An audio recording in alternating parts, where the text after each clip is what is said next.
Lo primero es darles a ustedes la bienvenida.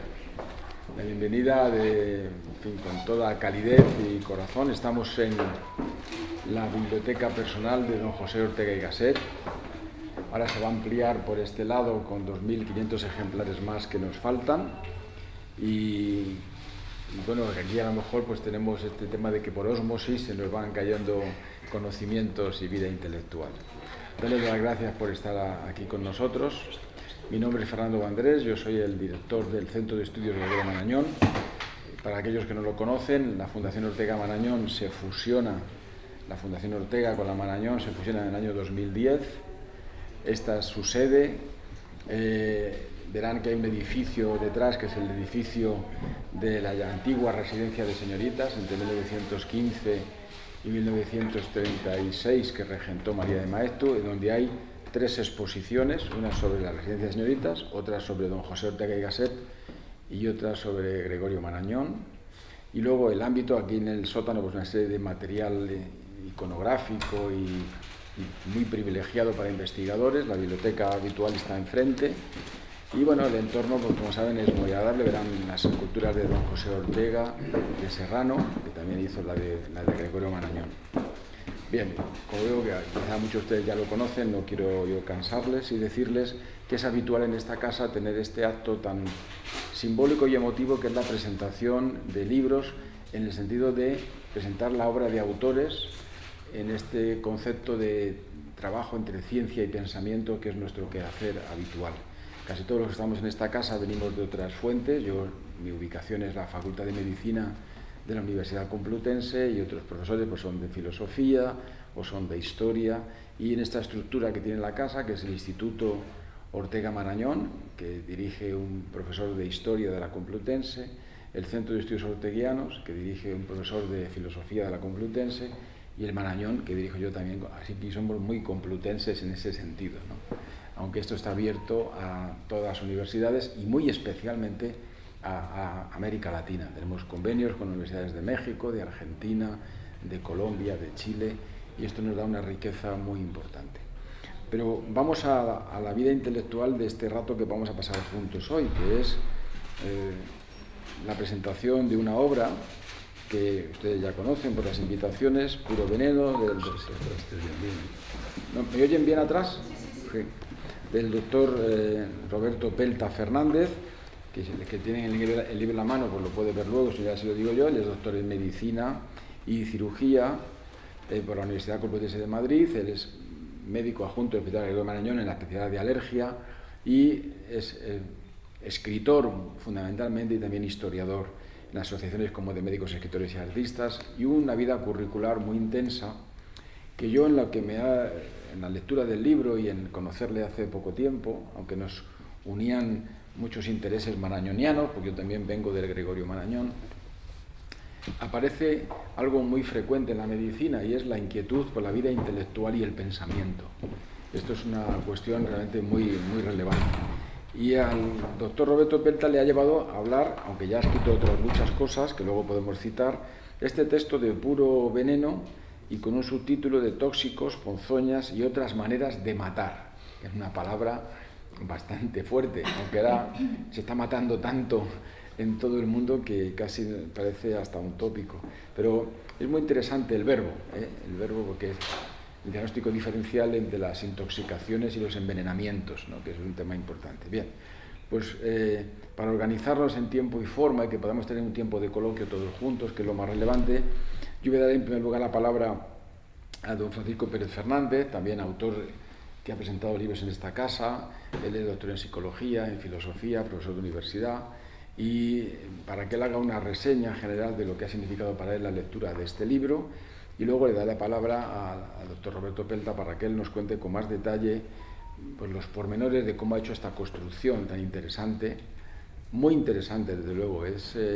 Anoté del prólogo una frase que me gustó mucho, que era la de Francisco, el autor, el prologuista, que no puede venir desafortunadamente por enfermedad, que dice que este libro es un suplemento intelectual.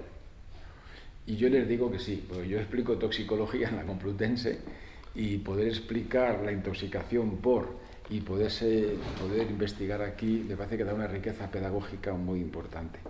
Así que para no cansarles yo voy a dar la palabra a Francisco Pérez Fernández para que él intervenga. Muy bien, muchas gracias. A ver, yo muy bien, no sé qué pinto aquí, porque a mí me atracó Roberto cuando presentábamos el anterior libro, Paco y yo. Vino, me atracó. De hecho, he dicho que lo voy a convertir en mis relaciones públicas, porque me anda vendiendo libros por ahí él a mí. Y entonces, la verdad es que él me dijo, me gustaría saber qué piensas del libro, ¿no? Tú que vienes de la psicología criminal y te dedicas a estas cosas y tal, ¿qué piensas del libro?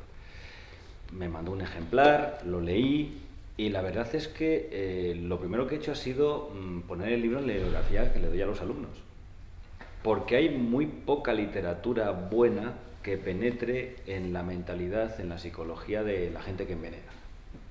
Los envenenadores son criminales extraordinariamente peculiares, porque no es la persona que te mata de una cuchillada, no es la persona que te dispara. El envenenador es una persona que puede parar, puede dejarlo cuando quiera, puede elegir no hacerlo, y sin embargo no cejan el empeño hasta que te envenena, ¿no? Son muy planificadores, muy insidiosos. Y en el libro se trasluce maravillosamente bien esta psicología de la persona que envenena como una persona insidiosa, que va calculando, que va midiendo. Porque además, salvo en los casos en los que hay envenenamientos que son, bueno, vamos a decir, conspiranoicos o de conspiración, en los cuales, bueno, pues intervienen varias personas que deben participar juntas para que el veneno llegue a donde tiene que llegar en una ventana temporal determinada, porque si no, no funciona para cometer el asesinato. La mayor parte de los envenenadores y de las envenenadoras son personas que, bueno, pues no saben nada de farmacología, no saben nada de venenos, no saben nada de nada y además se envenenan con lo que tienen a mano. O sea, el etilenglicol, el anticongelante, todo ese tipo de cosas, esto está a la orden del día, ¿no? Y entonces son personas que, claro, no quieres que te pillen, no quieres despertar sospechas, y entonces, ¿qué hacen? Experimentan. Y experimentan con el envenenado. Y le van dando un poquito un día y ven qué pasa. Bueno, pues no ha funcionado como yo esperaba. Bueno, pues le doy otro poquito otro día y veo qué pasa. Y entonces el proceso de envenenar y de acabar liquidando a la persona que quieren liquidar les puede llevar meses e incluso años. Pero es que además encima obtienen una alta tasa de refuerzo, porque como los venenos, los tóxicos, si no los buscas, y esto lo sabes tú mejor que yo, si no los buscas específicamente no suelen aparecer, y si no hay síntomas muy claros no suelen aparecer, pues muchas veces pues pasan por muertes naturales, cosas de este tipo, ¿no? Consecuentemente, les sale bien y la mayoría tienden a repetir. Tienden a decir, oye, pues me ha salido bien una vez, me he salido con la mía, voy a volver otra vez. Y ustedes pensarán, bueno, pues aquí hay algún tipo de trastorno mental. Lo más sorprendente de todo es que es muy difícil encontrar en estas personas, luego cuando las encuentras en entornos carcelarios, trastornos mentales o cosas por el estilo. Yo he conocido muchos en la cárcel. Yo conocí, por ejemplo, a Paquita Ballesteros, esta señora que envenenó a media familia con el colme, con el medicamento que le daban para combatir el alcoholismo del marido. Y yo en determinado momento, después de mirar a aquella mujer, hablar con ella, preguntarle por aquí, preguntarle por allá, yo no encontré nada de peculiar en ella. Además era una mujer bastante vulgar, una mujer muy del montón, muy de andar por casas. Pues claro, esta es otra. La gente piensa que los grandes criminales pues son gente con tentáculos y no, son gente, bueno, pues muy del montón la mayoría. Ya le pregunté y le dije, bueno, vamos a ver, Paquita, ¿por qué no te fuiste de tu casa con este hombre que conociste por internet y dejas a tu familia en paz? Y entonces ella me contestó algo que me dejó muy perplejo. Me dijo, hombre, es que yo no quería dejarme nada pendiente por detrás. Yo quería empezar de cero y la única forma que tenía de empezar de cero era hacer borrón y cuenta nueva. O sea, que tienen luego encima esta lógica, ¿no? Esta lógica fría, esta lógica aplastante que, claro, te hace comprender por qué son capaces de estar haciendo esto con el marido, con los hijos, con el otro, durante mucho tiempo y sin ningún tipo de problema.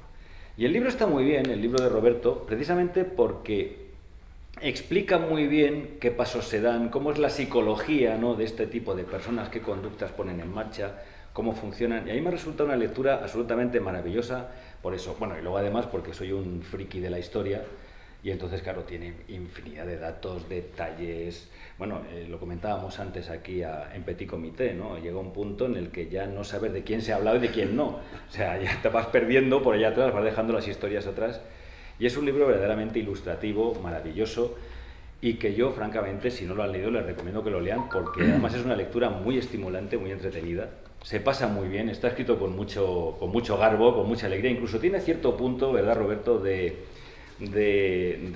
sorna, ¿eh? Tiene un punto así como de retranca, que a veces es bastante divertido. Yo estaba este verano al lado de la piscina leyéndolo y en algún momento se me ha escapado una carcajada leyendo el libro, pues tiene cierto punto de retranca, así un poco como es él, y es un libro verdaderamente espectacular. Y yo quisiera que fuera él quien nos contara un poco, bueno, pues cosas acerca de su propia creación, ¿no? Bueno, pues nada, muchas gracias. Hemos empezado hablando de marañonismo aquí hoy, ¿no? Porque efectivamente Fernando estuvo en el Marañón, pero también don José Luis, al que antes os presenté, él estuvo en el Marañón. Él fue párroco de San Vicente Ferrer muchos años, con lo cual tiene también pues una cualidad como sacerdote de que ha atendido a muchas personas enfermas, ¿no? Y bueno, pues ha tenido mucho trato con personal sanitario, ¿no? Y por eso para mí estar aquí hoy en un sitio que rinde culto a la figura de Marañón, que es uno de los autores clave, yo tengo las obras completas de él, me parece fantástico. Y bueno, pues ya con Fernando hemos iniciado una buena amistad. Al hilo de lo que tú decías, de que estos envenenadores lo dejan todo bien atado, ¿no? Fíjate aquí, en el caso de esta mujer del año 96 en Valencia, que le iba envenenando progresivamente al marido, ¿no? Arturo Vilaplana, esto saltó a la prensa, ¿no? Y dice, en su cuarto ingreso los médicos detectaron una presencia de arsénico de 15 a 20 veces superior a la normal en el cabello y en las uñas y dieron parte a la policía.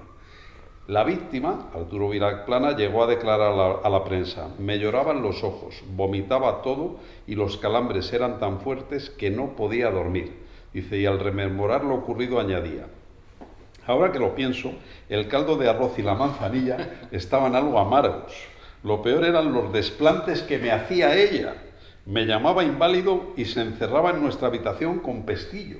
O sea, desde luego, era ya pues no solo un intento de acabar con él, sino una tortura psicológica, ¿no? Pero cuando él dice esto, los desplantes que me hacía ella, eso es porque cierto aprecio la seguía teniendo. Entonces, efectivamente, después de leer el libro te das cuenta de la cantidad de gente que en un chocolate, en una taza de té, han metido algo, porque claro, además ocurre una cosa, el arsénico pues es insípido, pero otros, por ejemplo, que sean amargos como la estricnina, pues hombre, el chocolate, si le pones bien de azúcar, pues puedes disimularlo, ¿no?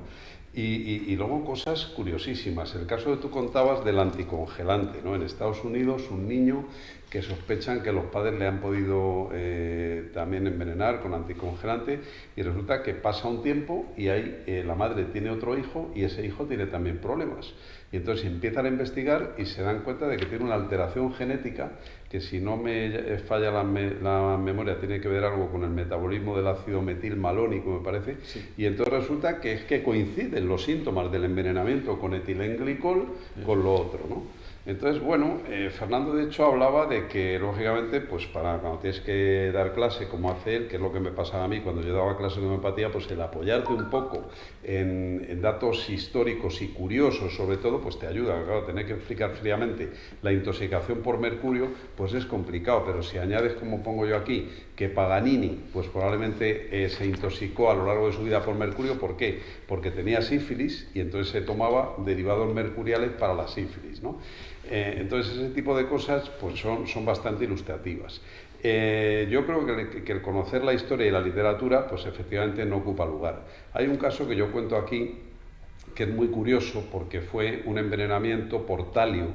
Entonces, hace poco coincidí con un alergólogo que se ve que la alergia le gustó poco y ha acabado de intensivista, y me decía que cuando trabajó un tiempo en la clínica Moncloa, pues tuvieron un caso de un ingreso de una persona que le habían envenenado con talio. Entonces, el talio da un síntoma muy curioso, que es que se le cae a uno el pelo. De hecho, que me corrija el toxicólogo, pero aquí en la posguerra se utilizó bastante en las tiñas, ¿no? Para eliminar las tiñas, ¿no? En el cuero cabelludo, ¿no? Y entonces, bueno, pues se da el caso de un niño que ingresa, un niño o niña, no recuerdo, en Dubái, en una UBI, en un estado muy grave, y la enfermera que le cuidaba era una lectora empedernida de novelas de Agatha Christie.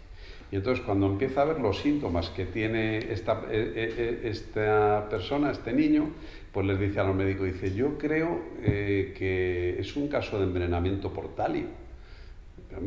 La tomarían pues por trastornada, claro.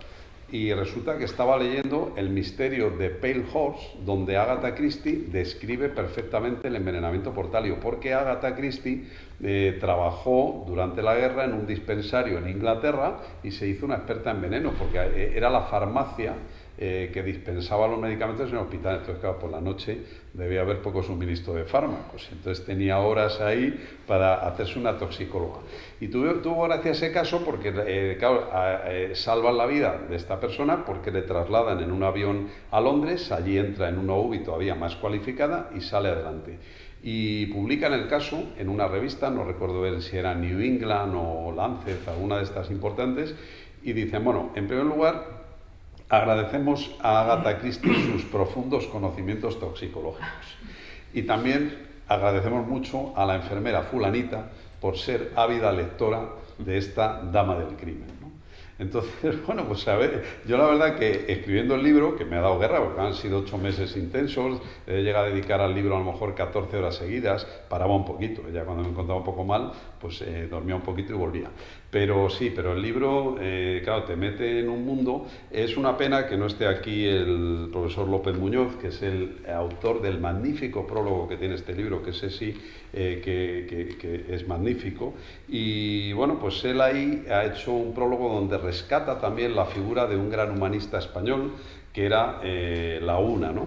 Entonces Laguna, bueno, pues es un médico, ¿no?, que nace en Segovia, muere en Guadalajara, y bueno, pues un humanista de la época tremendo, y es él que vierte al español, al castellano, una versión comentada del Dioscórides, que además tiene más anotaciones, o sea, supera en extensión al Dioscórides, ¿no? Y Andrés de Laguna, bueno, pues es alguien que rescata de algún modo también en mi prólogo, en el prólogo del libro, Francisco, porque no es una figura que yo tampoco...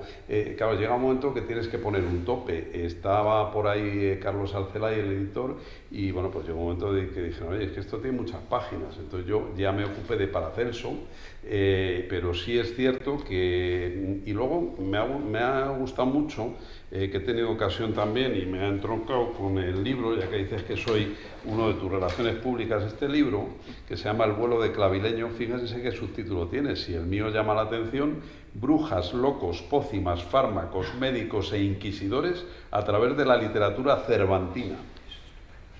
Y curiosamente, pues leyéndolo hoy, claro, pues hay muchas referencias a cosas que yo hago en el libro, hay autores claves, ¿no? Y me ha gustado mucho cómo centráis el tema de la diferencia entre brujería, hechicería, sí, de dónde proceden, que no se sabe a ciencia cierta, los conocimientos de Don Miguel de Cervantes de la toxicología, que para luego hacer referencia en el Quijote y en las novelas ejemplares, pues tiene unos conocimientos impresionantes, ¿no?, para la época, ¿no? Porque claro, en aquella época el que tenía una buena biblioteca debía tener un tesoro, porque no era... Y me ha gustado eso porque realmente...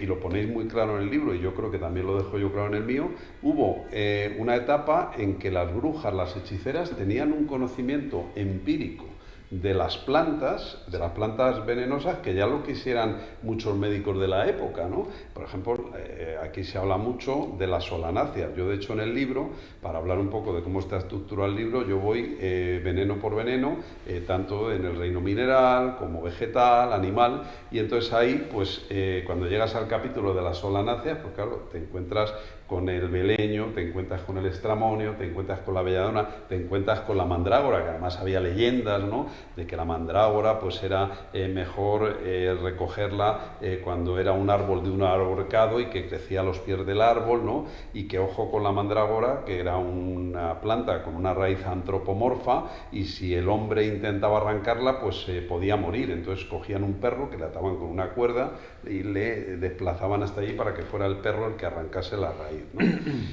Luego, bueno, pues quizá la parte del libro, y tampoco me quiero enrollar mucho, que más llama la atención, es la parte de los grandes envenenados y los grandes envenenadores.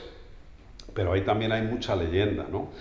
Porque claro, el ejemplo más gráfico, que cuando he ido a entrevistas del libro a la radio o alguna entrevista para prensa, lo de Cleopatra. Sabemos que hay un montón de cuadros donde vemos a Cleopatra, pues tal y como la relataba la leyenda Plutarco, ¿no? Pues que la muerde un áspid, ¿no? Y eso está muy discutido. O sea, eso hay un montón de libros, porque probablemente esta la pasaba como a Mitrídates. Tenía su jardín de plantas venenosas, ella hacía sus probatinas y llegó un momento pues que tiró de aquello. ¿Tiró de aquello o no? Porque hay otro libro, Historia del veneno, de Adela Muñoz Páez, que es una catedrática de química de Sevilla, que está en su libro, dice que a lo mejor, como ella muere con 2 de sus doncellas en un hábitat pequeñito, pues se pudieron intoxicar por las emanaciones de monóxido de carbono. Al hilo de esto, Fernando, ya que tú eres catedrático de medicina legal y toxicólogo, vosotros cuando veis un cadáver, ¿veis algún signo externo? Por ejemplo, sabemos la coloración rojo-cereza de la piel en las intoxicaciones por monóxido de carbono y por cianuro. ¿Pero veis algún signo externo que os haga sospechar ya, antes de abrir ese cuerpo, que puede haber gato encerrado? Hombre, en este momento, en la práctica habitual, si hay un examen externo muy minucioso, hay un protocolo, como hay en el hospital, del dolor precordial o del traumatismo craneoencefálico, un protocolo establecido. En este momento, las causas de intoxicaciones, pues están los signos clásicos del color de la piel. Nosotros lo que nos guía mucho es el levantamiento del cadáver, cómo ha ocurrido, dónde ha ocurrido, cómo ha pasado.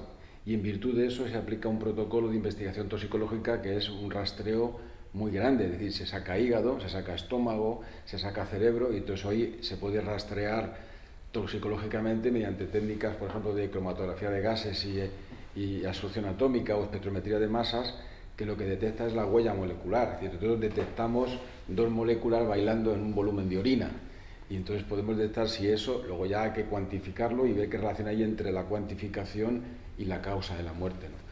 Pero los signos externos, salvo circunstancias especiales, ya para nosotros casi han desaparecido. Pasaría como en la clínica, Roberto. En este momento, Marañón recibía a alguien en su consulta y decía, entra el paciente, me levanto, le saludo, observo que tiene la mano temblorosa y que suda un poco. Quizá pueda ser un hipertiroidismo. Y yo me quedaba con la boca abierta cuando era estudiante. Ahora entra en la consulta y dices, rango de edad entre 58 y 65 años, parece que tiene trastornos del sueño, voy a descartar que tenga un hipotiroidismo subclínico, y le metes una batería de pruebas sobre la marcha, ¿no? Hoy en día yo creo que la tecnología ha irrumpido de tal manera que se adelanta a los acontecimientos, pero es verdad que entre los signos que tú me preguntas, pues son signos externos, signos de color de la piel, sobre todo cuando vamos a la apertura del cadáver, si hay a nivel del tórax, sobre todo a nivel también del abdomen, a nivel de la cavidad gástrica, si hubiera algún tipo de algo que nos hace sospechar. Pero generalmente se aplica ya un protocolo estándar que lo barre prácticamente todo, no hay casi ni que pensar. Digo esto con temor y temblor, porque a veces si uno no utiliza el sentido común y se deja llevar por la tecnología, igual se convierte en algo tecnolátrico, ¿no?, en vez de ser útil. Es que al hilo de esto te quería llevar yo a la figura de Orfila, ¿no?, que la trato yo en el libro, y previamente a James Marsh, ¿no?, que describe un método, ¿no?, para detectar arsénico. La técnica de Marsh, sí.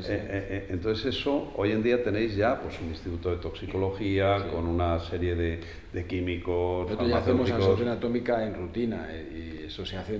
Fíjate que entre esta época que tú describes aquí y cómo se hace hoy, han pasado cosas.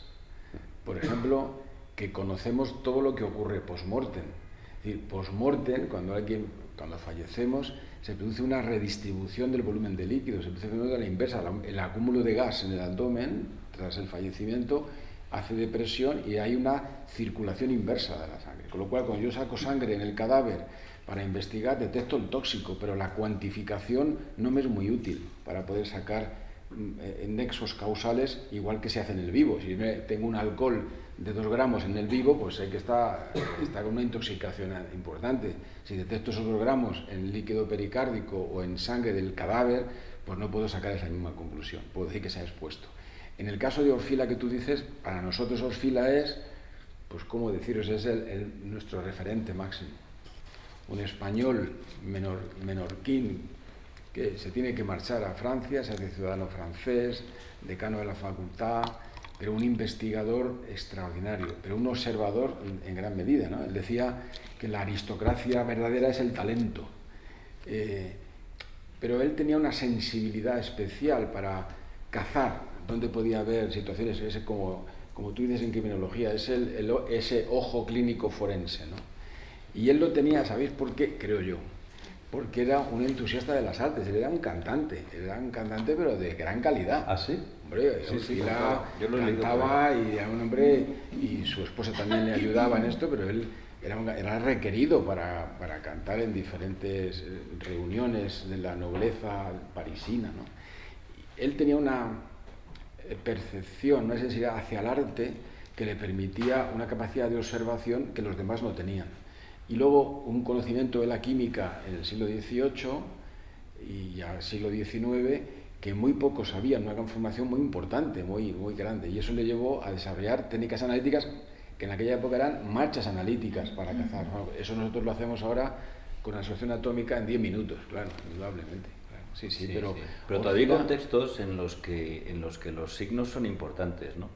Por ejemplo, en la técnica policial convencional o cuando trabajas de urgencia en un centro de menores y cosas así, las primeras cosas en las que te fijas es en la midriasis de la pupila, en si las uñas están moradas o no están moradas, en este tipo de cosas, porque ya te pueden dar una pista de por dónde va el tema, ¿no?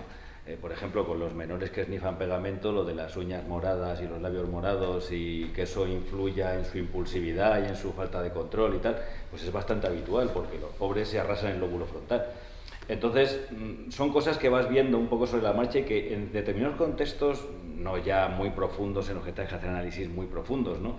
Pero, como yo digo, para la batalla, para el choque, te funcionan porque ya te van dando pauta, ¿no? Dices, bueno, a esta persona tengo que afrontarla así, o la tengo que afrontar así, o tengo que hacer determinada cosa. Y sí que es cierto que... Lo que pasa es que también es verdad que requiere cierto entrenamiento. Es decir, sí, verdad que, claro, eso que dices está claro, pero por ejemplo, siguiendo este hilo, al hilo del libro, claro, si yo hago un levantamiento de cadáver y luego ves la autopsia y ves el historial que tiene o lo que te encuentran en el hospital, pues tú haces análisis ahora con una velocidad, yo hago análisis en 6 minutos. Y digo, pues no hay drogas. Y yo veo el contexto y si soy observador, digo, muy bien, pero entonces cógele pelo de atrás. Y le coges pelo y vas estudiando centímetro a centímetro desde el cuero cabelludo y según la positividad es un mes de exposición. Es decir, que en impresiones, si en el tercer centímetro hay cocaína, es que lleva 3 meses consumiendo. Por supuesto. Y en sangre no había nada. ¿Por qué no había nada? Porque la sangre está en putrefacción, hay una redistribución de los líquidos orgánicos, hay una evaporación y ya ese valor no es de utilidad. Es el tema este. O te pasa, por ejemplo, en un sujeto que llega a la urgencia y tú que lo verás eso con más frecuencia que yo, pues aparece una sospecha, un sujeto que llega con agresividad un viernes, que se ha hecho un corte en la mano y que resulta que ha discutido en el botellón de turno y dice que él quiere que le cosan eso y que se va de alta voluntaria. Y tú observas que tiene una situación rara, consigues hacerle drogas de abuso, le rastreas y a lo mejor tiene cannabis en la orina. Y de ahí sale una idea judicial. Y dice, no, pero tiene cannabis 8 veces por encima de lo que dice el laboratorio del punto de corte. Pero nadie se fija, como se fijaban los antiguos observadores, que un análisis de cannabis en orina no se puede inferir efectos clínicos porque es la orina. Y el cannabis se acumula en tejido adiposo y se elimina paulatinamente. Igual estás detectando el porro que se fumó en la boda del vecino hace 3 semanas. Ah, amigo, claro. Cuando tú cuentas aquí sobre las arcillas, por ejemplo, esto, claro, a mí me ha hecho recordar, o sea, yo tu libro lo he leído y me ha ido dando saltos a mi realidad. Entonces veía, digo, qué interesante cómo usan las arcillas para captar venenos o para captar tóxicos, sea en aparato digestivo, en la fase de absorción o lo que fuere, ¿no? Por ejemplo, fijaros una curiosidad. Ahora, si yo cojo orina de una persona para hacer el estudio de cannabis y lo hago en un bote de plástico, el bote de plástico habitual de los análisis, como lo deje un tiempo, el plástico capta las moléculas de cannabis y hago el análisis y es negativo. Hay una cantidad de fenómenos y de procesos que ya los antiguos nos iban contando, la técnica además que tú has citado, el razonamiento de Orfila, en los criminólogos cómo investigan ese dolo velado, no es querer matar, sino es un dolo velado, es un concepto de venganza mezclado con el resentimiento un poco, ¿no? Y yo creo que todo ese fenómeno, lo que citas del Salvarsan, con el arsénico, que tiene mucho que ver con Marañón, que claro, Marañón estuvo con Ehrlich allí, y Ehrlich le regala unas pastillas de Salvarsan que se las trae de aquí, y dice en sus textos, si yo hubiera vendido esto me hubiera hecho millonario. Y lo que hizo fue tratar a esos enfermos que estaban en el hospital viejo de Atocha. ¿A dónde quiero llegar? Para no divagar. Este libro plantea, en primer lugar, a mi juicio, tiene un índice espectacular. O sea, porque alguien que se siente a hablar de toxicología y dice, bueno, yo quiero divulgar esto, quiero comunicarlo a quienes me lean. ¿Y qué hago? Le clasifico los venenos por orígenes.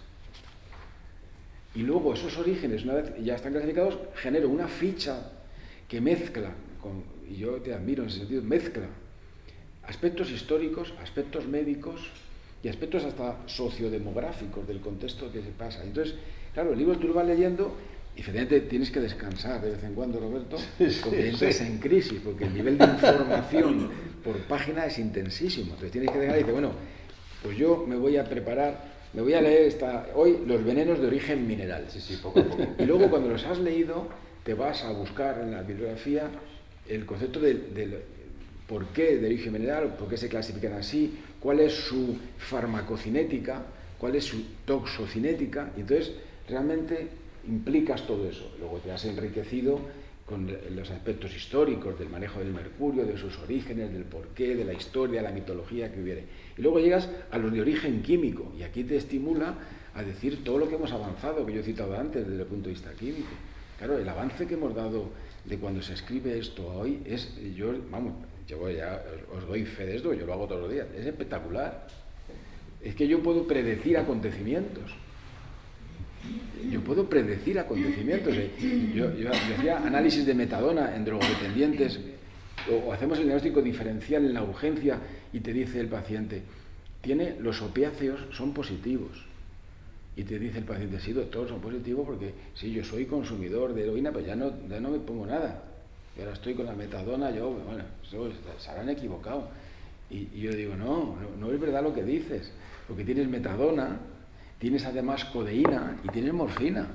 Y eso quiere decir que son metabolitos de que te has pinchado heroína. Y dice, no, yo lo que me he tomado es que estaba muy agatarrado. Y he tomado Bisolbón Compositum, que tiene opiáceos. Y digo, sí, también sale, pero sale la morfina y la codeína, eso es heroína. Entonces, toda esa posibilidad, ya en el libro se aprecia, en hombres como Orfila, cómo ellos ya están razonando. Es una manera, la toxicología clínica es una manera de razonar, como en la alergia. Y yo me lo leía y ahora te diré una cosa y tú me contestas. Yo creo que los alergólogos tenéis una especie de gen policíaco, ¿no? Sí, somos un poco como detectives. Cuando yo voy a algo y tengo aquí unas ronchas y te has salido aquí unas cosas, las ronchas salen siempre. Y entonces te empiezan a preguntar, ¿y usted qué ha comido? ¿Y dónde ha estado? ¿Y con quién vive? Y entonces yo me quedo así y digo, son las historias clínicas más espectaculares que yo he leído en medicina, porque son historias biográficas, no solo de la enfermedad, son del paciente. Y eso a mí siempre me ha impresionado. Estuve tiempo en Marañón con los de alergia y yo me decía, hay que ver qué diferencia entre una historia clínica de un cirujano, incluso hasta de un internista. Entonces yo no sé si preguntarles... Sí, pero quiere decir que el internista a lo mejor en un momento determinado la enfermedad de la biografía le llenan, pero no es tan policial. Vamos, yo lo que yo he vivido, ¿no? Yo estaba ahí en interna algunos años, pero yo a los alergólogos veía como casi policíacos en algún momento. A ver, déjeme, algo parecido a lo que les pasa a los neurólogos a veces, ¿no? Cuando ven a un paciente y están observándole allí 10 minutos. Pero bueno, yo te lo quería transmitir pues, en el sentido de preguntarte si de ahí te viene este interés por la toxicología clínica, no lo sé. Sí, yo tengo una especialidad donde tienes que ser bastante meticuloso y observador. Ahora que nombrabas el Marañón, nosotros tuvimos un caso de un paciente que vivía en la calle Doctor Castelo y este ingresó con una anafilaxia y la causa de la anafilaxia es que le habían entrado en la vivienda, que era una vivienda guardillada, unas palomas y las palomas eran portadoras de una garrapata y la garrapata le picó e hizo una anafilaxia. Claro, claro. Entonces hemos tenido a veces casos de esos. Ahora, por ejemplo, pues hay algunas zonas de Estados Unidos donde el consumo de carne produce unas anafilaxias tardías, ¿no? Y curiosamente el motivo de que esas personas estén sensibilizadas a ese azúcar que hay en la carne, que no es una proteína, es porque les ha picado una garrapata y la garrapata les ha dejado sensibilizados. Entonces, sí, o sea, y también recuerdo, pues hace muchos años, cuando yo me iniciaba en el Marañón, unos niños de Tomelloso que vivían en una casa que tenía un palomar y habían tenido contacto con las palomas porque, bueno, pues el padre era criador de palomas y llegaron, entonces todavía no había trasplante de pulmón, en un estado de fibrosis pulmonar porque habían desarrollado una enfermedad del criador de palomas, ¿no? Entonces, sí, efectivamente, nosotros en general, nuestra práctica diaria es muy común, el polen y tal, pero bueno, tenemos que observar. Ahora, por ejemplo, pues sabemos que desde que hay tanta, hablando de tóxicos, tanta polución atmosférica, pues los polenes son más agresivos. Claro. Y los pólenes, junto con los cambios de polinización, que las especies están también adelantando su polinización, hacen que cada vez veamos más pacientes y con síntomas mucho más acentuados, ¿no? Claro. Entonces sí tenemos que estar siempre... Hay otra cosa Ahí, que... ahí iba yo, porque leyendo tu libro, yo siempre voy leyendo 2 o 3 libros a la vez, ¿no? Y leyendo tu libro estaba leyendo al mismo tiempo un libro bastante antiguo que encontré de viejo, que era de Jürgen Torvald, que era una historia de la criminología, que hablaba de cuando se empezó a identificar a la gente. Este es un autor alemán, ¿no? Sí, Que escribió de la vida de los cirujanos, también. Exacto. Es muy interesante. Sí, es un tío muy interesante. Y entonces había un capítulo que estaba dedicado a la medicina legal. Y hablaba un poco también de lo que tú hablas aquí, de estar expuesto a tóxicos, ¿no? Por ejemplo, ahora se hace una cosa que es esta medicina forense retroactiva, ¿no? Que es desenterrar a un señor que lleva muerto 100 años y ver si lo envenenaron. Claro, es prácticamente imposible, porque empezando porque respiraban el vapor del gas, pues a lo mejor el cianuro que tienen en el pelo es de todo el gas que se han ido tragando a lo largo de la vida, ¿no? Entonces no los ha envenenado nadie, sino que han muerto sencillamente por acumulación. Pero este señor hablaba justamente de esto que tú hablas también en el libro, ¿no? De la exposición continuada a los tóxicos, que es una forma de envenenamiento a largo plazo. Todos hemos oído la historia del típico coronel al que le pegaron un tiro en la batalla de no sé dónde y entonces el señor sobrevivió y no le pudieron sacar la bala y 20 años después, de la manera más insospechada, pues se murió. Claro, no se moría de saturnismo porque el plomo había ido contaminándolo hasta que la dosis acumulada era tan grande que el tipo había muerto, ¿no? Y entonces, claro, hoy en día se puede hacer casi otro libro que sea Puro Veneno 2, que hable de la gente que muere por exposición a tóxicos de manera absolutamente inadvertida. Porque eso casi requiere otro libro en el cual nos hagas un poco... Estamos en ello. Estás en ello, ¿no? Tu vena de tal, porque, por ejemplo, este señor Torvald contaba que Agatha Christie, por ejemplo, es cierto que era experta en venenos, pero es que en los tiempos de Agatha Christie casi todos los envenenamientos pasaban inadvertidos a la ley. Porque los británicos tenían un sistema de coroners que solamente había investigaciones médicas raramente y que además la medicina legal británica había avanzado poquísimo. Entonces se hizo un estudio retroactivo que lo hizo Scotland Yard más o menos por 1910 y el dato es escalofriante. En los últimos 20 años se les habían pasado o pensaban que se les podían haber pasado de cada 100 crímenes 8 envenenamientos y no habían dicho nada de esto, ¿no? Entonces, claro, pues todo esto de la exposición a los tóxicos es muy interesante. Al hilo de eso, también se rompe aquí el mito en el capítulo de Napoleón, sí. Porque claro, lo sabe Fernando como toxicólogo, el arsénico está en la tierra. Y si tú entierras un cadáver en tierra donde haya arsenicales, los va absorbiendo, ¿no? Y entonces, claro, concluir que tiene una intoxicación por arsénico porque ha estado ahí en el cadáver enterrado es ir muy lejos. Y también él nombraba el tema de los cabellos. Yo aquí cierro el capítulo de Melodías Fúnebres con Beethoven pero ya ha perdido actualidad desde que salió el libro. Fijaros que este libro salió en marzo, ¿no? Porque ahora ya hay un estudio que parece ser que con esos restos de cabellos de Beethoven, que espérate tú que sean de Beethoven, que esa es otra cosa, es otra. es como si vas yo que sé, a Praga, me parece que era Praga, a Varsovia, y ves el corazón de Chopin en esa iglesia, y bueno, será de Chopin, nos imaginamos, ¿no? Eso dicen. Pero sí es cierto que hubo hace años una novela, El cabello de Beethoven, y bueno, pues que ya deducían que Beethoven debía tener plomo, porque las tuberías eran de plomo, aquellos dolores que padeció debía ser un cólico saturnino, pero lo último que ha aparecido es un trabajo de que probablemente tuvo hepatitis B. También dicen que era un hombre que bebía, bueno, pues a lo mejor aquella hepatitis B se transformó en una cirrosis e incluso en un hepatocarcinoma, ¿no? No lo sabemos, Pero ya ¿no? entramos en la especulación. Claro, es que especulamos. Por ejemplo, de Andrés Fernández de la Una me llama la atención en vuestro libro que decís que pudo morir de un cáncer de recto. Pudo morir, sí. Pudo morir de un cáncer de recto.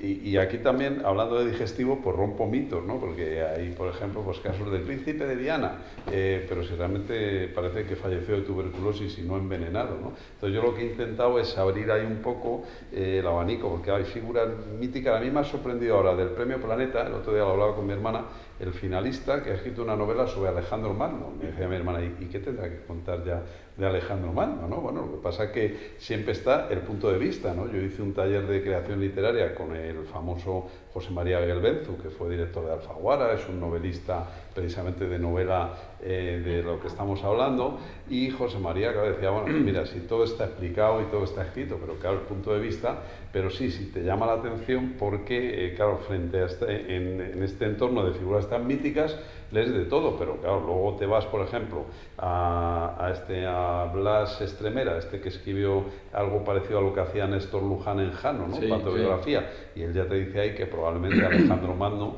pues murió de una pancreatitis, porque además había estado en un banquete, abusó mucho del alcohol. Entonces, claro, en torno a estas figuras, ¿qué es lo que ocurre cuando te llaman para entrevistarte de este tema en la radio o en un medio? Y quieren que seas taxativo. Oiga, ¿pero de qué murió fulano? Es imposible. Mire usted, digo, no... Esto pasa con el libro, se ve la discusión en Goya, ¿no? Que si era una sífilis, que si era la cerusa del color blanco que usaba, una intoxicación por plomo, de todo. Hay una cosa que yo quería, y para darle al público la palabra, quería dar un salto. A mí me parece, al leer el libro, cuando se habla la parte esta más toxicológica, pues se investigó, se hizo la exhumación del cadáver, había unos niveles altos de arsénico y se descubrió que era un envenenadora en serie. Y yo, con estas limitaciones que tiene la ciencia de ese tiempo, se me ocurre que lo que pasó, claro, yo imagino que los análisis decían que en la tacha analítica arsénico a punta de pala, que puede ser de la tierra, no sé, pero entonces esto se lo guarda la poli, entrevista al sospechoso y dice, bueno, tenemos datos más que suficientes para ir al juicio de que hay datos analíticos, que tal, que esto es arsénico. Y entonces el envenenador, por su personalidad, o sea, cantaba flamenco allí. Me pasa como ocurre ahora con la genética, ¿no? Que te dicen, no, pues los datos genéticos dicen no sé qué, pero no, lo que dicen es que hay una probabilidad de que usted padezca algo, o sea, en ciertos casos, nada más. Entonces yo no sé aquí rasgos de la personalidad del envenenador, que tiene intención de matar, dolo, y puede utilizar un cuchillo, una pistola o un empujón en la calle, pero utiliza el veneno. ¿Qué pasa ahí por la cabeza de este perfil de criminal para que elija? Porque eso, como tú has dicho al principio, eso exige conocimiento, tranquilidad, irle viendo cómo se muere con arsénico, irle viendo cómo empeora y generar una coartada ante un desliz, no va a ser que descubran qué tal, o alguien que ve que ha echado no sé qué en la bebida. ¿Qué pasa en la personalidad del envenenador? Porque hubo una época de la historia que esto era un oficio, pero toda una profesión, no se les contrataba, estaban en el ranking. Pero los envenenadores en general y las envenenadoras, en general lo que existe ahí es una cobardía. Una cobardía en el sentido de querer matar, pero no querer dar la cara, no querer que me pillen, querer hacer esto por detrás, ¿no? A la chita callando, como solíamos decir antiguamente, ¿no? Y entonces, claro, funcionan así, son gente muy insidiosa, muy cobarde, que te odia, te quiere matar o quiere tu dinero, porque muchas veces ni siquiera te odian. La mayor parte de los envenenadores trabajan sencillamente por cobrar herencias y cosas de este tipo, No pienses que es por un odio personal, simplemente te conviertes en un obstáculo que está entre el dinero y ellos. Y se acabó. Y lo que quieren es quitarte del medio. Pero claro, quitarte del medio de una manera dramática, plantándote cara y tal, es complicado. Entonces ellos lo que optan es por este mecanismo insidioso de ir poco a poco eliminándote, ¿no? En el Munchausen por poderes se ve muy claramente. Sí. El Munchausen por poderes, que por ejemplo a los médicos... ¿Qué trato algún caso? Sí, os desorienta de una manera terrible, porque claro, estáis tratando a un paciente que está perfecto. Bueno, esta persona se va a recuperar ya y de repente vuelve a aparecer la madre o el padre o el tío o el primo y ¡pum! Vuelve otra vez a recaer. Y os volvéis locos porque decís, bueno, ¿qué está pasando aquí? Y porque claro, evidentemente en lo último que tú piensas es en que la madre del niño lo está envenenando. O sea, eso no entra en cabeza humana, ¿no? Y que precisamente este es uno de los rasgos que permiten al envenenador trabajar, que la gente jamás podría sospechar que una persona de una vida totalmente normal y recta está envenenando a la familia, ¿no? Que esto, por ejemplo, en el caso de Paquita ocurrió. Al final se descubrió porque el carnicero fue a llevar unos filetes a la casa y se encontró a la niña encima de la cama agonizando y dijo, oye, aquí pasa algo. Pero si no, no lo hubieran sospechado. Era una señora que tenía muy mala suerte. ¿Qué mala suerte tiene Paquita, la pobre, ¿no? Este es el tema. Entonces, claro, en esos casos se ve muy claramente, porque la mayor parte de las veces son casos en los que el envenenador lo único que quiere es o notoriedad personal o cobrar una pensión y mantener un estatus económico o conseguir estafar a la gente sacándole dinero a la gente, bueno, pues porque mi niño tiene una enfermedad rara. Es terrible, pero es así, ¿no? Entonces, son gente cobarde, insidiosa. Son el ejemplo perfecto de lo que es un perfil psicopático. Esta gente que es malvada, manipuladora y que funciona de esta manera. Y además no te quiere dar la cara, ¿no? Y es terrible, porque cuando te encuentras a los envenenadores, te encuentras siempre este tipo de perfiles de personalidad. Curioso. Al hilo de esto, si me permitís, hace poco presentamos este libro en el Casino de Gran Vía. Y intervino David Felipe Arranz. Los que seáis aficionados al cine le pondréis cara, porque si veis en 24 horas los fines de semana escenas en 24, pues él es uno de los que comenta las películas. Y este hombre decía que realmente yo con este libro había escrito una detallada historia de la maldad humana. Y hasta cierto punto es cierto. No os digo nada para que compréis el libro del capítulo del Marqués de Sade, ¿no? Que despachaba con cantaridina, si no hacían lo que él quería, las prostitutas que contrataba. Pero fijaros esto, Cratevas, que era el médico personal de Mitrídates y con él probaba los venenos, ¿no? Bueno, pues dice que se entera de que un esclavo había dejado embarazada a su esclava favorita, ¿no? Y entonces, bueno, pues le intoxica y va observando lo que ocurre. Dice, puse 2 onzas repartidas en los oídos y en los ojos, en las narices y en los labios, en el interior del prepucio y en la profundidad del ano. Hervía la carne y rezumaba una sustancia semejante a cardenillo adelgazado en leche. Los gritos eran verdaderamente molestos, tanto que tuve que ausentarme un rato. Después, al ver que continuaba, añadí más vinagre al preparado e hice que el joven recibiera en su interior la sardonia líquida. La sardonia que produce la famosa risa sardónica, la intoxicación por la sardónica. Dice, el hombre lanzó al aire un solo y gran alarido que fue debilitándose hasta adquirir suavidad musical y dio después paso a una risa muda sobre el crujido de los dientes. Al rato, la necia sonrisa se inmovilizó, las uñas y los párpados se mostraban azules como muestra de la gangrena interior. Hedía y sus orejas parecían talladas en hielo. Era mozo fuerte y tardó 2 días en morir. O sea, eso es de un sadismo. Pero eso es un diario experimental. Claro. O sea, Sí. tal cual como si hubiera hecho un experimento farmacológico con un Eso gato. Con también un perro. existen en la autoexperimentación muchos médicos que han probado sustancias ellos mismos y luego han ido describiendo. Hombre, en este caso que es un psicopatón, bastante encarado, ¿no? Pero sí, el tratado de la... Llevaba razón quien te presentó, el tratado de la... Por eso yo me tenía tanto interés en conocer qué hay en la personalidad para elegir el envenenamiento como modelo, como modus operandi para trabajar, porque el envenenamiento no es te doy algo, te mueres y me voy, sino que era lento, meses, años. Tiene componente de venganza, tiene componente de resentimiento. aflora el Sí, pero fíjate, disfrutar en también vez hay de un sufrir al componente otro. egomaníaco muy importante, porque la persona que envenena, si por ejemplo es tu mujer que te está envenenando y se tira envenenándote un año, en cierto sentido va a acabar también obteniendo cierta recompensa social. Cierta notoriedad. Qué mujer tan sufrida, cómo cuida de su marido, Sí, sí, sí. qué buena persona. Entiendo. Que esto, incluso muchas veces, yo conocí un caso en el que el envenenador alargó el envenenamiento para recibir más recompensa social. Es decir, podía haberla matado ya y dijo, no, voy a estirarlo un poquito más. Porque, oye, pues eso a él... A mí eso me da siempre en la literatura, cuando lees el libro tuyo especialmente y otras obras, y aparece el envenenador de turno, siempre me llamó la atención los rasgos de la personalidad, siempre. Porque es una forma de hacer, es una forma de vivir. Sí, la recompensa, todo eso está claro, pero ¿qué pasa en esas neuronas? Porque es como miras en el suicida, ¿no? Entonces hay una serie de rasgos que dependen mucho del contexto social, no es lo mismo ahora que en el siglo XVIII o en el siglo XVI. Bueno, vamos a dar un tiempo a que... Una cosa que quiero añadir, porque ya no quiero coger más tiempo, pero dos cosas. La vida de Orfila da para una película, porque claro, un proceso como el proceso Lafargue, que trato en el libro, ¿no? Donde van un montón de expertos a ese proceso y como entonces no había sálvame y estas cosas, la gente asistía a las sesiones, debían de faltar al trabajo y todo, y aquello era un acontecimiento, ¿no? En esa ciudad francesa, ¿no?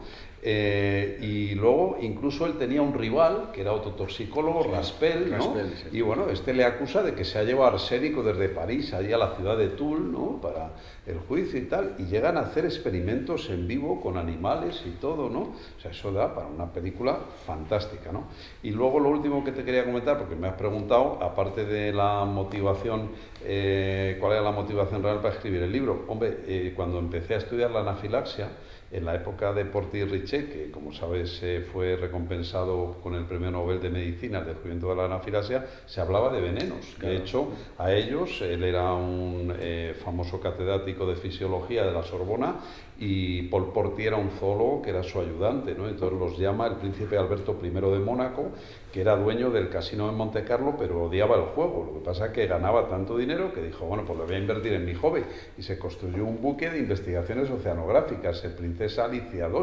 Entonces le dice, vénganse conmigo, porque yo tengo una preocupación cuando me baño en el mar. Yo que soy aristócrata, como diciendo, lo tengo todo, me puede picar una medusa y lo paso muy mal. Y es que además me he enterado de casos de gente que muere por picadura de medusa. Curiosamente, lo que utilizaron para el experimento en el barco y luego siguieron en París era la carabela portuguesa, que este verano se ha hecho eco la prensa de que muchas cosas españolas la hemos tenido. Cuando vuelven a París no hay carabela portuguesa, pero se dan cuenta que la actinia o anémona de mar es parecida y síguenlos. Pero ellos en las primeras publicaciones de la anafilaxia hablan de venenos. Y el propio Clemens Peter von Birket, que es el pediatra vienés que da nombre a mi especialidad, porque introduce en la literatura médica mundial por primera vez en 1906 el término alergia, ¿no? Que dice, bueno, viene de alos otro y ergon acción, otro modo de reaccionar, ¿no? Bueno, pues el propio Clemens Peter von Birket en la publicación que hace también habla de veneno. Por cierto, por si alguien no ha caído en eso o no conocía la vida de von Birket, él muere en las mismas circunstancias que el famoso escritor Stefan Zweig. Stefan Zweig, bueno, pues decepcionado de cómo estaba el mundo con el crecimiento de los nazis, se va a Brasil y se suicida con cianuro con la mujer, los dos en el lecho, y se toma cianuro. Bueno, pues el caso de Clemens Peter von Birket es el mismo. Parece que tenía desavenencias conyugales con la mujer y en un momento dado pues se toma el veneno. Y ya yo creo que vamos a dejar al público que... Yo creo que sí, que es un momento de que puedan ustedes comentar, opinar y preguntar. Adelante. Quisiera hacer una pregunta. Estaban hablando de los perfiles psicológicos que tenían estos criminales y por lo que ha contado, creo que el perfil se dirige más a un perfil femenino que masculino.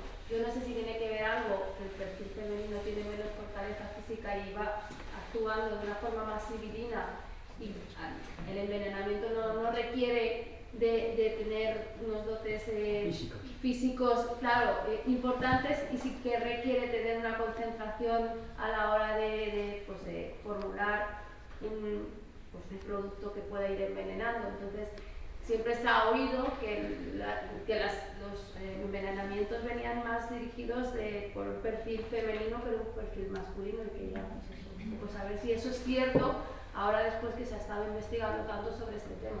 Antes sí, sin duda, pero por una cuestión incluso meramente sociocultural. O sea, las mujeres no se las educaba para ejercer la violencia. Y consecuentemente la mujer ni siquiera se observaba a sí misma en el ejercicio de la violencia, ¿no? Entonces buscaba otras maneras de matar. Y por eso había muchas más envenenadoras que envenenadores.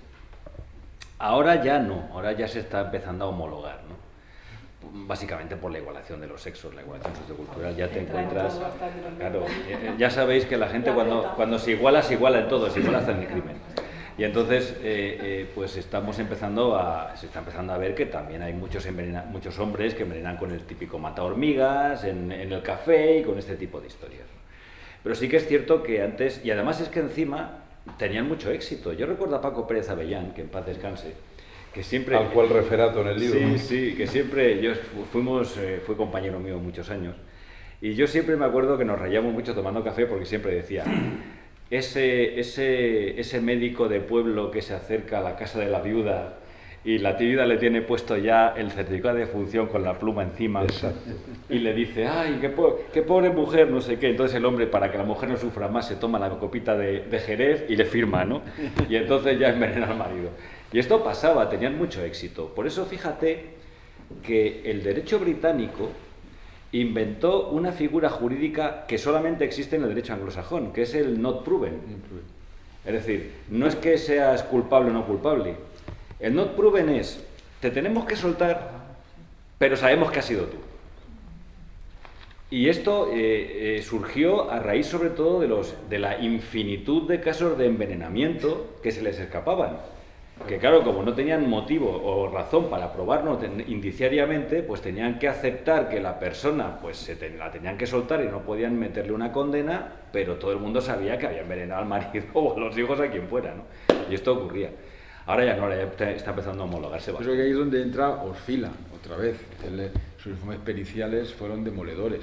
Ante situaciones en las que no había pruebas y había que sacarlo, aparecía Orfila, le dejaban estudiar aquello, hacer sus masas analíticas, sus estudios de recomponer los hechos y los informes, que tenía un verbo fácil y consolidado, y debía tener una voz de locutor de televisión, con una voz de cantante y muy reconocido socialmente, porque claro, todo eso sumaba. Ahora a lo mejor esto ya no suma tanto, ¿no? Pero realmente eso de la mujer, yo también estoy de acuerdo, sí. Al hilo de la pregunta de Laura trabaja en el mundo de la cosmética. También a veces los envenenamientos eran por puro desconocimiento o ignorancia, ¿no? Porque claro, ya las las egipcias se ponían polvos de col, ¿no? Y esos polvos tenían antimonio, pero es que encima se pintaban los labios con derivados del mercurio. Claro, sí. Entonces, por ejemplo, las hetairas griegas se ponían albayalde para tener la cara pálida, ¿no? Y absorbían plomo. Entonces también ha habido un desconocimiento. Aquí tuvimos un médico, que seguro que Fernando lo conoce, Ruiz de Luzuriaga, que era vasco, y este hombre estudió el cólico de Madrid, porque se dio cuenta que los alrededores de Madrid, sobre todo, una especie de epidemia de gente que consumía los alimentos en unos recipientes pues que tenían cobre o que tenían plomo, y entonces pues hacían cólicos saturninos. O sea, el plomo te produce unos espasmos abdominales como los retortijones que dice la gente. Y otro desconocimiento también, que tú lo apuntabas antes, en el caso de los pintores como Goya, ¿no? Que es que estaban en el estudio, tocaban las pinturas con la mano, se chupaban los pinceles, a lo mejor fumaban, entonces iban absorbiendo. Claro, es que ahora ya sabemos que la gasolina, pues mejor que no tenga plomo, pero es que entonces no se sabía eso, ¿no? Entonces había ciertas intoxicaciones por puro desconocimiento. El sombrero loco de toda la vida, ¿no? Claro.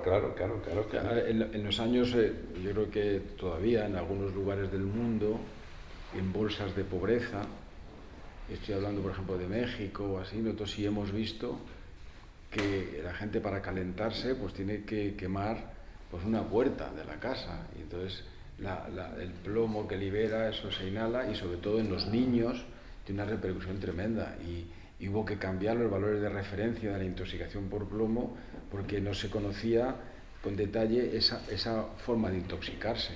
Otra forma de intoxicarse, no en este caso de envenenar, pues aquí la hemos visto, por ejemplo, en esta discusión que habéis visto publicada de los fumadores pasivos.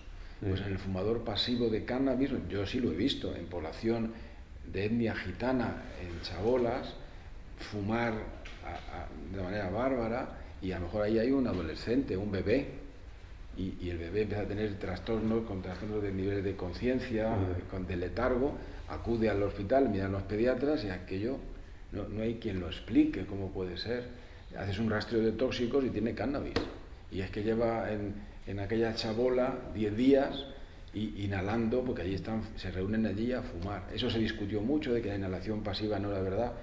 Yo os digo que no, hombre, a lo mejor un adulto es más difícil, pero en adolescentes y en niños ese tipo de forma de vida genera intoxicación, que no envenenamiento, ¿no? Pero yo creo que eso sí. A consecuencia de eso tengo otra pregunta que ha comentado antes, que se analizaba el exceso de cannabis a través de la orina, y que a veces era complicado que se pudiera sacar un resultado óptimo porque no perduraba mucho tiempo en la orina. Yo trabajo en un laboratorio de cosmética científica y ahora se ha puesto muy de moda los productos cosméticos que llevan extracto de cannabidiol, que es un extracto de cannabis, es un derivado del cannabis. Sí. ¿Hasta qué punto llega ese activo a ser perjudicial a nivel toxicológico en la piel, y en qué manera puede llegar a un torrente sanguíneo? Y pues, si analizamos a una persona que usa de manera domiciliaria ese producto, ¿cómo podemos saber si se está envenenando con un activo de ese calibre? Hasta donde yo sé, lo que se está usando en cosmética son metabolitos, o sea, es cannabidinol, son metabolitos inactivos. Vale. Es decir, que cuando yo hago un análisis de orina y rastreo el cannabis, detecto 8 o 9 metabolitos, o 6. Entonces, salvo el delta 9 y alguno más, o el delta 11, esos sí son activos, pero el resto son inactivos. Entonces, harán el efecto que hayan buscado, por ejemplo, pues en el caso del dolor o lo que fuera, pero no tienen la repercusión como fumarse un canuto. Este es el diagnóstico diferencial que se hace ahora, que incluso esta es una buena pregunta, porque cuando se discute de estas cosas, como pasa en las intoxicaciones versus envenenamientos en el medio ambiente, que se habla ahora, porque este libro nos lleva de qué nos envenenamos hoy. Si tenemos un rastreo aquí todos, como se hizo en la Unión Europea, se hizo un rastreo de cerca de 150 metabolitos tóxicos de medio ambiente, a ver lo que pasaba, porque nadie creía en esto, ¿no? Y me acuerdo que una ministra, yo creo que era no sé si era de Luxemburgo o así, salieron, pues yo no sé si en sangre, como 15 o 20 compuestos, claro, con técnicas muy sofisticadas. Dijo, ¿cómo es posible? ¿Y esto cómo puede ser? Y le dijo el toxicólogo, pues tiene usted tantos metabolitos ahora como el tomate que comemos. Quiero decirte que tenemos un ambiente que tú citabas antes, donde yo llegaría a hablar, fijaros, los que estáis aquí del mundo de la medicina, me corregís por favor. Yo creo que estamos en un ambiente, igual que se habla de la fisiología y la fisiopatología, yo hablaría hoy de la fisiotoxicología. El organismo está ya respondiendo y da por descontado que estamos expuestos a un nivel de monóxido de carbono, a un nivel de mercurio, y el organismo ha entrado en ese hábito, de manera que en este caso hay que diferenciar lo que es activo de lo que es inactivo, y diferenciar muy bien qué se hace en cada caso. Yo tengo una pregunta. En relación con la fabricación de los medicamentos... Un poquito más alto, a lo mejor atrás no te oyen. ¿Me oís? Bueno, en relación con cómo se fabrica un medicamento en un laboratorio o en una empresa, cuando importan el principio activo, y ese principio activo viene a lo mejor de India o viene de Asia con otros controles, digamos, toxicológicos, eso en España o en la Unión Europea, a mí no me queda muy claro que se analice, es decir, a lo mejor se analiza, pero el año pasado, por ejemplo, había un medicamento para la hipertensión que estaba escaso, es decir, no había en las farmacias. Y te contestaba la farmacéutica, no hay, porque el principio activo para que lo haga la empresa, yo qué sé, pues Abbott o quien sea, no lo puede importar, o no viene, o no reúnen los análisis específicos, y este viene de la India. Yo me pregunté, ¿y qué controles? ¿Quién controla creo que viene de la India, en principio activo. Me imagino que en la empresa sí, en la fábrica sí, habrá un control de calidad, pero posiblemente lo mismo que los arroces de la India tienen otros componentes que los arroces de Valencia, pues a lo mejor también en esos casos el principio activo es distinto. O viene contaminado y luego se lo toma un paciente cardíaco y se pone malito. Y va a su doctor y dice, es que me encuentro muy mal, me tomé la pastilla y estoy fatal. Pues no sé, yo a veces he pensado, digo, pues a lo mejor es que no está yo creo que en este momento la legislación europea y la legislación mundial respecto de la ley del medicamento, que en España es la que nos toca, yo creo que el nivel de requisitos que hay es extraordinarios. Otra cosa es que se incumpla la ley. Pero yo creo que a priori... Una cosa es el principio activo y otra cosa es los ingredientes que lo acompañan. El principio activo, si le varías un átomo de carbono y se lo colocas acá, ya no es el principio activo, es otra cosa. Es otra cosa. Entonces, yo creo que es más por lo que le pueda poner un medicamento que ya venga ya con toda su... Sí, yo pues decía que yo lo que sí he visto, en el caso nuestro de toxicología, es cuando el principio activo es el que es, pasan los controles, pero se usan excipientes de otras características y eso ha generado pues estados de intoxicación, más que de intoxicación, yo de efectos secundarios, de intolerancias, porque si no llama mucho la atención que el 6-7% de las muertes que se producen en el caso de Estados Unidos en los hospitales estén vinculadas a efectos adversos. Es verdad que la definición de efecto adverso que dan es muy grande, pero efectivamente yo creo que en este momento, hablo ya desde el punto de vista médico legal, la legislación es muy potente, ¿eh? No tiene nada que ver con otras. Yo creo que ensayos clínicos y medicamento es casi hasta exagerada, pero otra cosa es que se incumpla o tenga lagunas, que ahí tendrían que ser los juristas quienes nos tendrían que dar luz en esto. Un inciso a raíz de esto, hay un capítulo en el libro que se llama El extraño caso del medicamento adulterado, en la página 150, y lo comento porque era el nombre comercial más difundido en Estados Unidos del paracetamol, Tylenol, y obligó al laboratorio, por casos de envenenamiento con cianuro que hubo, a que esos envases que ahora ya nos parecen tan normales, tú que has trabajado con niños, de que no puedes abrir bien para proteger al niño del riesgo de toxicidad, eso lo cambió ese caso en el año 82, porque claro, la compañía Johnson & Johnson perdió miles de millones de dólares o lo que fuere, y entonces tuvieron que inventar un tipo de envase de seguridad. O sea que eso, fijaros a veces cómo también la toxicología tiene su parte buena, porque también estamos hablando aquí desde que hemos empezado de muertes, todo muy fúnebre y tal, pero también hay... Adelante. Iván, quería darte la enhorabuena porque ya tenía ganas de tener el libro, de leerlo, estoy deseando acabar el que tengo para empezar. Y estoy pero a sorbos, ya te han recomendado los expertos que a sorbos. Si no era su estado de intoxicación. Sí, voy a ver Arsénico por compasión, que es una novela, que es una comedia buenísima. Sí, de Cary Grant, efectivamente. Y luego, bueno, pues quería decir que estáis diciendo cosas interesantísimas como la fisiotoxicología, que por ejemplo en pediatría pues se habla muchísimo de todo lo que nos podemos estar inhalando, ingiriendo y puede afectar, por ejemplo, en los niños, como yo, que trabajo 40 años y me parecía que las estadísticas americanas eran tremendas con los trastornos del espectro autista, 1 de cada 60, no sé cuántos decían, y en los últimos años yo he ido viendo cada vez más. Eso se está relacionando a veces sí o no con microplásticos, bueno, que todo eso hay un campo tremendo y muy interesante, pero por centrarnos en tu obra, esta que yo ya me la voy a llevar esta vez en la cama, a sorbitos pequeños. Bueno, ya veneno, como pone en la contraportada, estás advertida, ¿eh? Te quería preguntar, esos casos que hubo de envenenamiento de espías soviéticos o aquellos tan tremendos que no sé de dónde eran, porque yo con la el último capítulo del libro empieza por ahí, así, el último es... Porque a mí esos me impactaron bastante cuando lo poco que veo yo en noticias y televisión y tal, eran envenenamientos. Sí, en los años 50 ya hubo uno en Londres de uno que le disparan, está en el puente de Waterloo, ¿no? Y de repente pues aparece un señor que choca con él, le pide perdón, coge un taxi y se pira.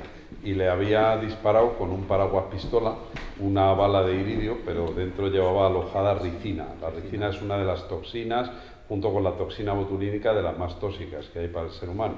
Y luego también, pues claro, el famoso caso de Litvinenko con el polonio y luego otro más enrevesado, que le llamó mucho la atención a Carlos Herrera el día que estuve en su programa, que es el de un antiguo espía soviético que se marcha a Inglaterra y le dice el Putin de turno, pues a este le vamos a mandar que le den un recadito otros espías nuestros, porque ahora se ha hecho contraespía. Y entonces cogen un vuelo, se enteran que el tío vive en Salisbury, llegan a la casa, echan en el pomo de la puerta un poquito de Novichok, que es un agente nervioso que, como somos muchos médicos aquí, bloquea la acetilcolinesterasa, con lo cual se hace un síndrome colinérgico, ¿no? Bueno. Y bueno, pues el padre, este antiguo espía, había recibido una visita de la hija, oye, pues vámonos a comer. Y salen a comer y cuando avanzan hasta un parque, allí en Salisbury, se caen, tuvieron la suerte que los llevaron a una UBI porque había habido una absorción percutánea del Novichok. Entonces ahora los venenos actuales, que imaginémonos lo que habrá por ahí, son agentes nerviosos diseñados en la Guerra Fría, ¿no? Y bueno, no sabemos ahí lo que tendrá en la recámara, porque también os acordaréis que es un tema que trata en un libro Murakami, que hoy precisamente está en Oviedo por el Príncipe de Asturias, el libro Underground. Él trata de aquellos zumbaos que eran una secta que aparecen en la hora punta del metro de Tokio a las 8 de la mañana y empiezan a lanzar sarín, que es otro gas nervioso, ¿no? Y bueno, pues algunos mueren, intoxicados hay no sé cuántos. Entonces el problema es que ahora, claro, estamos en manos de que en un momento dado nos lanzan. Yo, de hecho, insistió mucho la editorial en que pusiera ese capítulo. No sé si Putin querrá luego entrevistarse conmigo. Bueno, y hay otro caso. A lo mejor te eliminan. Hay otro caso del que se habla poco en la literatura, que yo también he leído por ahí algo, que es el de Ramón Mercader. Ramón Mercader, el que mató a Trotsky. Sí. Resulta que parece ser que el pago que le dieron en la Unión Soviética por haber hecho el servicio de matar a Trotsky fue un reloj de oro. Y ese reloj de oro parece ser que llevaba isótopos de uranio y eso le provocó un cáncer terrible que se lo cargó, vamos, en menos de 6 meses. Entonces, yo creo que fue uno de los primeros crímenes experimentales hechos por envenenamiento radiactivo. ¿Os dais cuenta, como sale permanentemente, que es necesario pensar qué pasa por las neuronas de aquel que decide optar por el envenenamiento como opción a corto plazo, a largo plazo? Es que es una manera muy diferente de eliminar al otro, claro, o eliminarse a uno mismo. En el caso de Mercader lo estaban premiando y lo estaban matando. Y no hay ningún veneno que no deje rastro ninguno, eso no existe. Sí los hay, sí. Sí. No que no lo comuniquen. Sí, porque nosotros esto pasa como en clínica, ¿no? Como decía Marañón.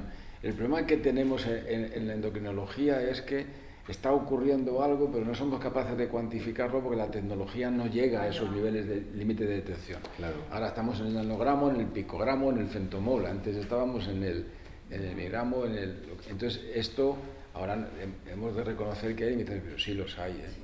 Y ahora si se manejan priones, por ejemplo, no es tanto una intoxicación, un envenenamiento, es que te genera una enfermedad a tiempo diferente. Lo de las vacas locas, ¿no? De ahí se hace con las ratas en el metro, que se les da las famosas cartas una sustancia que produce, es un dicumarínico que altera la coagulación, para que ellas no generen un nexo causal y se lo comuniquen a las demás. Adelante. Yo les quería preguntar, cuando hablas de las neuronas, y habéis hablado mucho, no sé qué tiene esa gente en la cabeza, cómo sí. Pues yo entonces he pensado, aquí estamos muy pocos. Normalmente cuando estás a la historia... Uy, y menos que quedarán. No. Cuando se habla de historia, de política y tal, esto está llevado, o sea... Claro. Pero el interés que esto genera, no. O sea, aquí somos pocos, pero estamos todos absortos. Entonces, ¿qué genera en nuestras neuronas y en las de los escritores ese interés extremo por todos los tipos de matar, de conocer, de disolver? A los médicos también es muy útil. Si te sale un enfermo horrible, ponte lo que tocar con mucho cariño, ¿no? Sí. Entonces, bueno, es una tontería, pero que es un pensamiento que no son solo las neuronas de los otros. El autor es el que nos dirá, por eso le decíamos al autor que cómo ha llegado hasta aquí, cuál es el interés para decir quiero bucear en estas formas. Pues yo decía el verbo matar, ¿no? Que bueno, es una llamada de atención por la editorial también, pero Pues yo decía, ¿cómo te ha llamado la atención penetrar en ese mundo? Porque el que me llame a mí, que estoy viendo muertos todos los días por causas de violencia o de criminalidad, pues bueno, puede estar razonable. Pero un alergólogo que está salvando vidas en el hospital... Y que encima tengo el libro puesto en la sala de espera en mi consulta. O sea que, a ver, el doctor Mario Alonso ha levantado la mano y quiere... Sí, hablando de lo de la neurona, ¿no? Yo creo que en el caso del doctor Penta es un interés investigador, ¿no? Más bien, en el caso de los demás a lo mejor un poco de morbo, ¿no? No, es que la maldad es divertida, la maldad tiene gracia. Claro. Y luego ya, en cuanto a los envenenadores, pues hablando también como comentaba ella acerca de la teología, de que las mujeres más, menos, quizás a margen de psicópatas ya avanzados, pero yo creo que es más bien un trastorno de ira subyacente en el que no expresa, como decía ella, como el hombre un puñetazo o un cuchillazo, sino que lo haces con una ira interna por dentro y expresándolo en la otra persona. O sea, es ira, es un trastorno de ira, de hacer daño a la otra persona, pero interna, con ira interna, no con ira externa, ¿no? Por eso quizás las mujeres antiguamente pues, se ayudaban de eso porque no podían controlar a un hombre físicamente, ¿no? Pero que sí es verdad que en las novelas actuales policíacas que hay, no sé, estamos locos, todos los días salen muchas, pues una gran escritora como era Agatha Christie era de ese tipo, finísima, sabía todo de veneno, hacía todo así, fuera hombre o mujer el que lo hiciera. Y sin embargo ahora todas las escritoras mujeres, que hay un montón, son al contrario, agresivas, pero unas cosas que dices, pero esta sí que está la igualdad de roles, eso ya lo sabes. Laura. Quería una preguntita. Yo quería saber si todos los venenos actúan de la misma manera en todas las personas y en todas las edades, porque hay envenenamientos de mujeres, de hombres, de niños, de ancianos, de mediana edad. Entonces, quiero saber si todos los venenos tienen los mismos efectos secundarios en todas las personas o en cada persona podría actuar de determinada manera. Te lo digo también por el tema de la intoxicación que hubo hace un montón de años también por el aceite de colza, que se intoxicó, o sea, media España. Quiero saber si a nivel clínico se podrían tener los mismos efectos secundarios en un niño de 5 años que en una persona de 70, de 40 o de 30. Profesor. Pues mira, yo te diré que no. Porque nosotros, en el caso de la intoxicación o el envenenamiento, dependemos de la dosis, de la vía de administración, de la forma de absorción, que es la farmacocinética de la sustancia, como en un medicamento. Pero luego hay un elemento donde hay mucho misterio, que es la farmacodinamia. Cómo se relaciona esa sustancia con la célula, sea la neurona, sea en el hígado. Y entonces aquí, en virtud de la edad, de patología previa, de la forma en que ha entrado, hay una especie de idiosincrasia especial. Eso no quiere decir que lo que se hace en medicina es intentar clasificar los procesos y establecer criterios homogéneos y estratificar a la población. Indudablemente pues se estudia en medicina intoxicación por arsénico, intoxicación por plomo, y hay unos criterios generales que están ajustados clínicamente a una forma de intoxicarse. Pero cuando se penetra molecularmente hay diferencias. En el colza hay gente que tuvo una respuesta inmunológica severa, en otro neurológica. El propio COVID, vamos a llamarle como una intoxicación si quieres, o un envenenamiento, que no estaba provocado, que es la diferencia, pero hay gente que respondió con anosmia, otros con ageusia, otros con cansancio, otros con fiebre persistente, otros con COVID prolongado, porque hay una dinámica, una relación entre la sustancia o el agente tóxico y las células de manera muy determinada. Y eso se ve, esto que digo es una extrapolación de la clínica, y yo creo que eso sigue ocurriendo. Para que en el caso del envenenamiento se ve menos, porque como lo que llega o en dosis elevadas, o en dosis continuadas, en la misma persona, pues aparece una cierta homogeneidad. Pero las tripas moleculares, a mi juicio, son diferentes. Lo que es cierto es que hay una respuesta individual. Eso lo sabemos muy bien los médicos homeópatas, porque nosotros sabemos que hay distintas maneras de reaccionar, ¿no?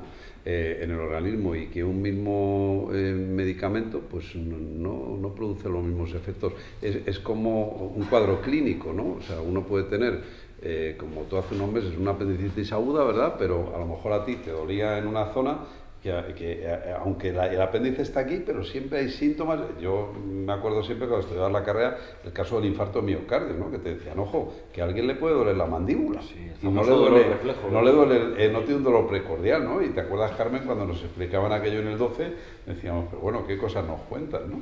Pero sí, bueno, ¿alguien iba a decir algo? No, yo iba a decir que yo estaba de guardia, yo estaba en el hospital La Boncaja, donde estaba Ouza, el compañero mío curso, y aquí fue la primera intoxicación de colza. Aquella noche entraron todos y a mí me dijeron, este martillo es como 30 camas o 40, es tuyo esta noche, ala. Entonces fue todo muy parecido y yo creo que fue más por la cantidad que por la calidad. Allí todos tenían afectación respiratoria intensísima, ¿eh? También es verdad que los que no la tenían estaban en urgencia o algunos les mandarían para casa, pero que lo que yo vi fue absolutamente uniforme aquella noche. No había niños porque eran la restricción. Claro, por eso diagnosticamos, o sea, que en lo agudo dices, midriasis, el trastorno de tal, antecedente, y pues le catalogas, no le ves. Pero las tripas internas luego hace que las evoluciones sean distintas. Estamos encantados, podemos llegar al final, queridos amigos. Una última recomendación literaria, ya que se habla tanto de esta emergencia de la novela y tal, ya que además está aquí Carmen, que es filóloga, pues yo creo que hay que recomendar que se relea, si no se ha leído, El árbol de la ciencia, ¿no? Claro. La intoxicación por aconitina, ¿no? En el árbol de... cristalizada de Duquesnel. Así acaba la... Ángel, que también es compañero de carrera, tiene también una memoria prodigiosa y se sabe los detalles. Entonces, para hacer una recomendación, ¿no, Mercedes? ¿Tú estás de acuerdo? Sí, Nosotros somos los de la carrera. Bueno, Fernando. Bueno, yo quiero dar las gracias por vuestra presencia. Habitualmente aquí, en esta casa, pues una presentación de una obra suele durar 50 minutos y quiero deciros que llevamos hora y media. Lo cual quiere decir que lo hemos pasado muy bien, hemos compartido la obra. Yo quisiera pedir un aplauso para Muchas gracias. Así que muchísimas gracias por venir y aquí tenéis también vuestra casa en las actividades que realizamos. Pero tenéis libros ahí, ¿no? Hay libros, sí, fuera. Muchas gracias, Fernando.